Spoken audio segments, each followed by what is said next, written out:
ఎలక్షన్ల ప్రచారం దశకు చేరుకోవడంతో అటు ముఖ్యమంత్రి జగన్మోహన్ రెడ్డి కావచ్చు, ఇటు ప్రతిపక్ష నాయకుడు చంద్రబాబు నాయుడు కావచ్చు, మీడియా సంస్థలకి ఇంటర్వ్యూలు ఇచ్చారు.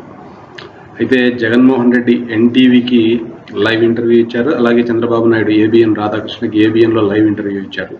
అయితే ఇది గమనించినట్లయితే అంటే 2 టెలికాస్ట్లని మనం ఒకసారి పోల్చినట్లయితే జగన్మోహన్ రెడ్డి పాల్గొన్న ఎన్టీవీ లైవ్లో దాదాపుగా 70,000 మంది వీక్షించడం జరిగింది. అట్లాగే చంద్రబాబు నాయుడు పాల్గొన్న ఏబిఎన్ లైవ్లో 20,000 మంది వీక్షించినట్లుగా మనకి అర్థమవుతుంది. అంటే ఇక్కడ ఎన్టీవీని వీక్షించిన వాళ్ళ సంఖ్య దాదాపుగా 3.5 రెట్లు ఎక్కువగా ఉంది.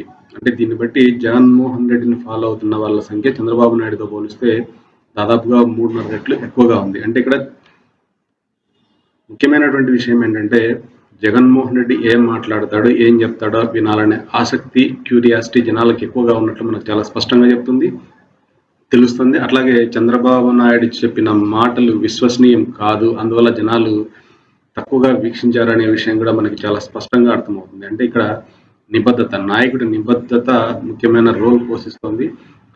జగన్మోహన్ రెడ్డి ఏదైనా చెప్తే పాటిస్తాడు, అలాగే ఏదైనా పథకం ప్రకటిస్తే దాన్ని చేసి చూపిస్తాడనే నమ్మకం జనాల్లో ఎక్కువగా ఉండటం వల్ల ఆయన ఏమైనా కొత్త పథకాలు ప్రకటిస్తాడేమోనని జనాలు చాలా ఇంట్రెస్ట్గా వెయిట్ చేయడం జరిగింది. అయితే చంద్రబాబు నాయుడు కూడా ఇటువైపు చాలా హామీలు చాలా చెప్పుకున్నాడు, కానీ జనాలు పెద్దగా పట్టించుకోలేదు.